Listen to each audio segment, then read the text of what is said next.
Here we go. Hello and welcome to Bounding Into Comics. My name is John Trent. I'm the founder and editor-in-chief at Bounding Into Comics. Today I got a story about Obi-Wan Kenobi writer Joby Harold trying to have his cake and eat it too.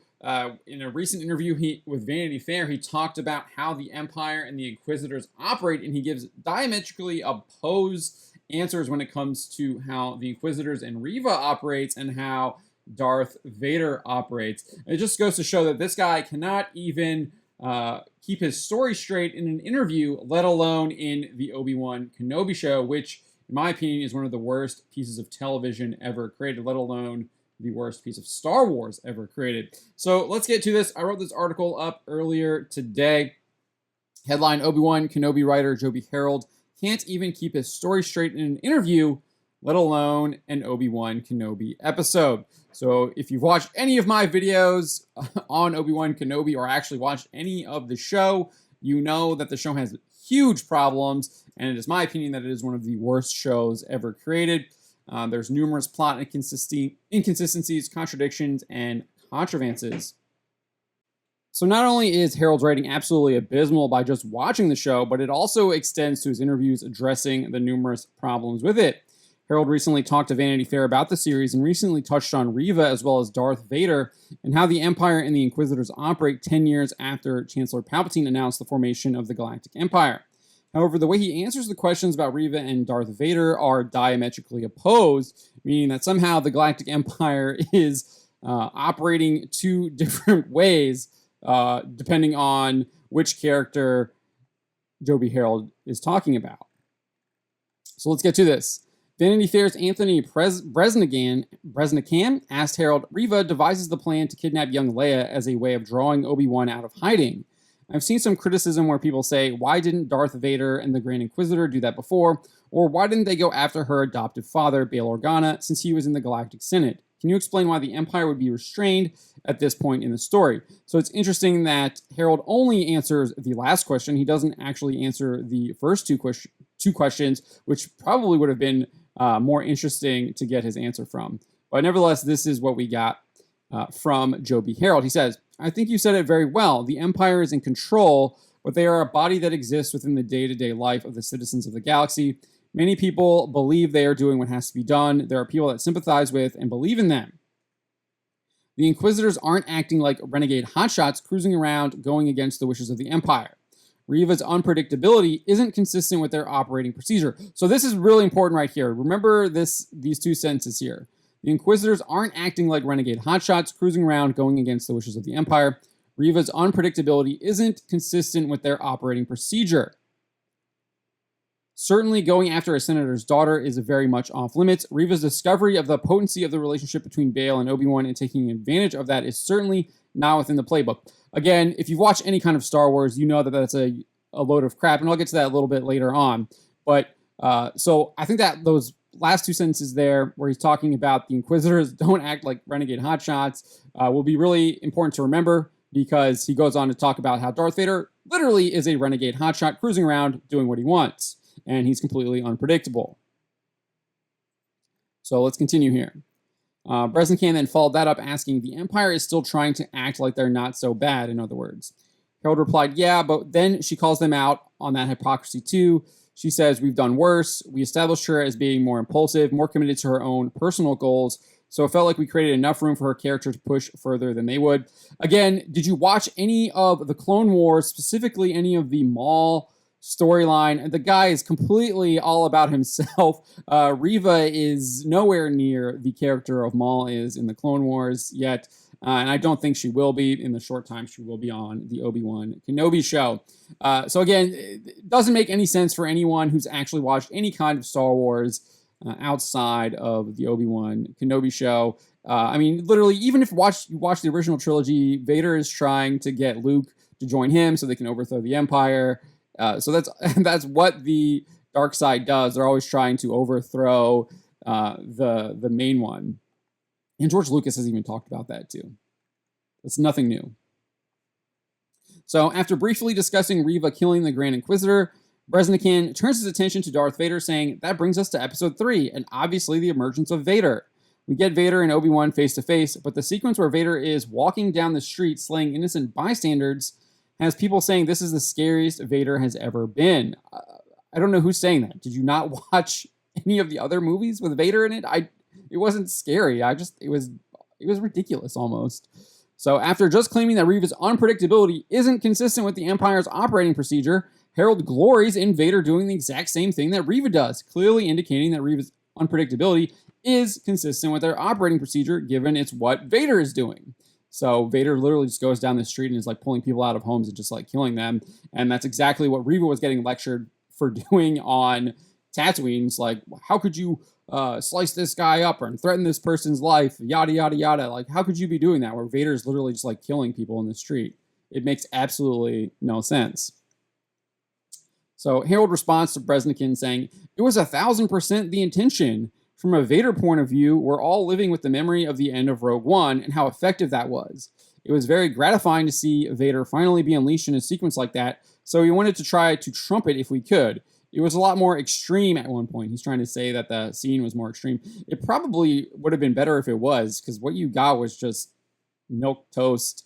Like, I don't know. I didn't really get any kind of like scary vibe from it whatsoever. I just thought it was kind of ridiculous. I thought it was just like ridiculous that Vader was just going around killing people seemingly for no reason. Obviously, he's trying to draw Obi-Wan out, but who knows why he would need to do that, because he should have been able to sense him like Reva did in the episode before, so he wouldn't have even needed to kill those people because he was right there and he was sensing him in the town.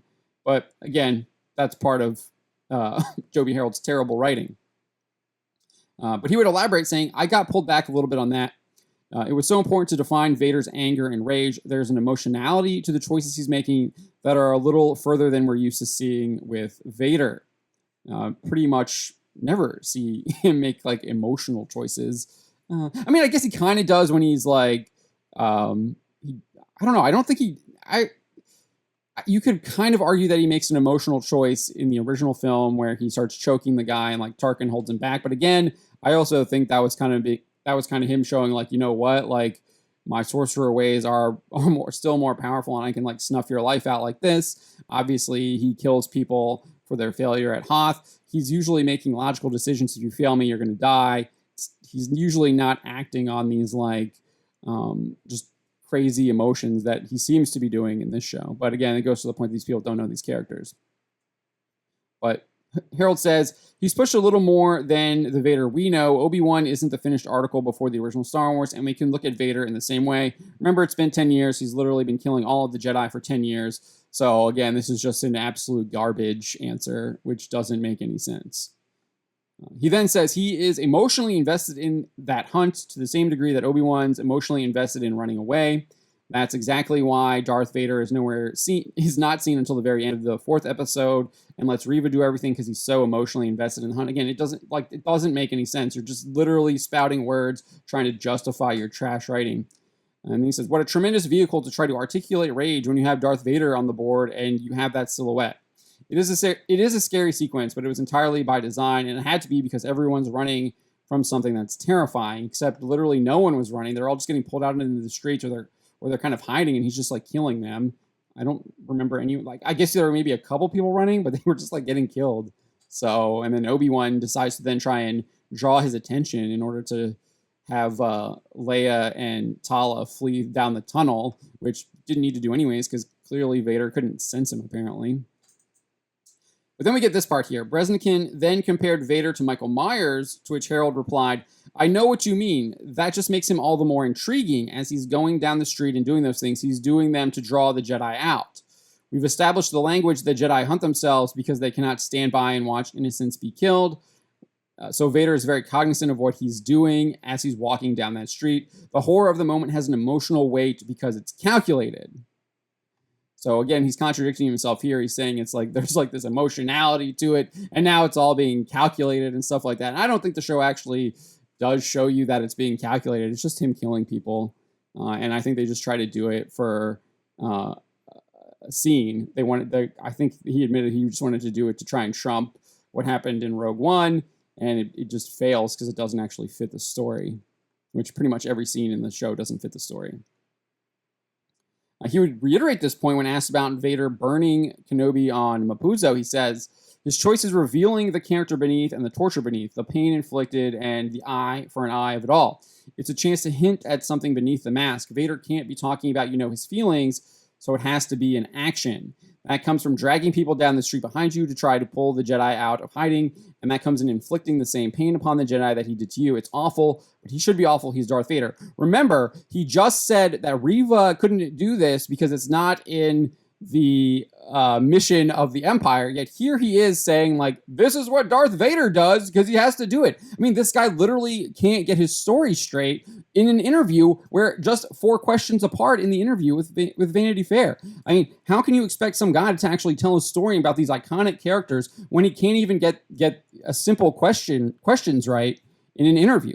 His story isn't straight. He contradicts himself just in this interview, and you're surprised about how bad this Obi-Wan Kenobi show is? You shouldn't be, because this guy can't even get it right when someone's just asking him simple questions about the show. I mean, the guy has no clue what he's talking about, and the fact that Lucasfilm hired him, greenlit his project, shows that they're absolutely clueless and stupid too, but we all know that because they also hired Rian Johnson to do The Last Jedi, and we've all seen what Disney has done with Star Wars, so that shouldn't surprise anyone. But, so I kind of get into this here. I kind of talk about, I'm just going over, like, they greenlit his atrocious story.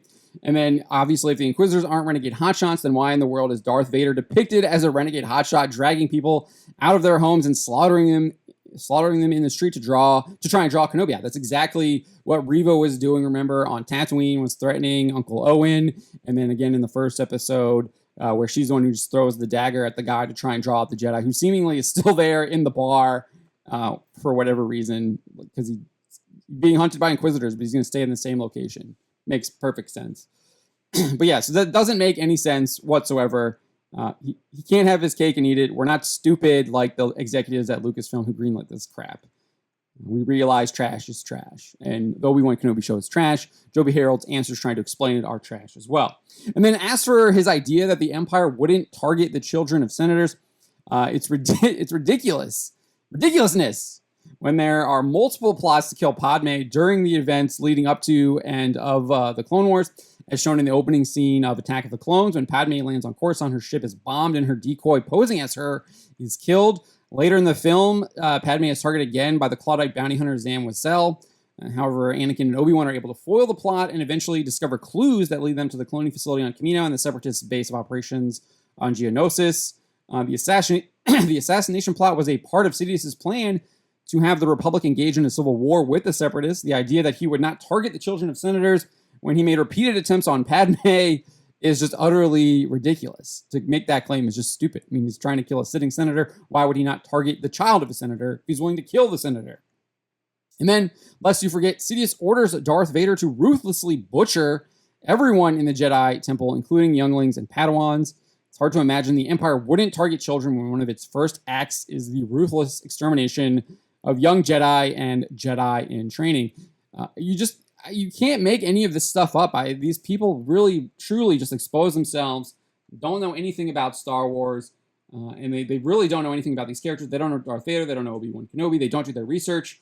They're just trying to subvert your expectations. If you read the rest of the Vanity Fair article, those are the things that Joby Harold is excited about. He's about, oh, we killed the Grand Inquisitor. Can you believe it? You knew that he dies in Rebels, but we actually are going to kill him here so we can get that audience reaction like, haha, we got you. It's the same Rian Johnson garbage that they should have learned the lesson from, that ruined their franchise and caused Solo, a Star Wars story, to absolutely fail at the box office. That was a backlash to the abomination that was The Last Jedi, but they don't care because they're run by ideologues. The Walt Disney Company is run by ideologues. Lucasfilm, Kathleen Kennedy, is an ideologue. She's made it abundantly clear that she's an ideologue. She made it abundantly clear in an interview in a conference for Fortune magazine where she said she was going to try and radically alter Star Wars. We've got that video, or we've got that article up on Bounty into Comics. You can read that there. I mean, that she made it abundantly clear before The Force Awakens came out that is what she was going to do, and she has done that. She's effectively ruined Star Wars. And it lies at her feet, and it lies at Disney's feet too. Bob Iger, Bob Chapek, it lies at their feet as well for allowing her to continue to destroy this franchise, and they're doing it on purpose. But let me know what you think. Let me know what you think about Joby Harold and his just inability to tell a story, even when it comes to an interview. My name is John Trent, and you've been watching Bounding into Comics.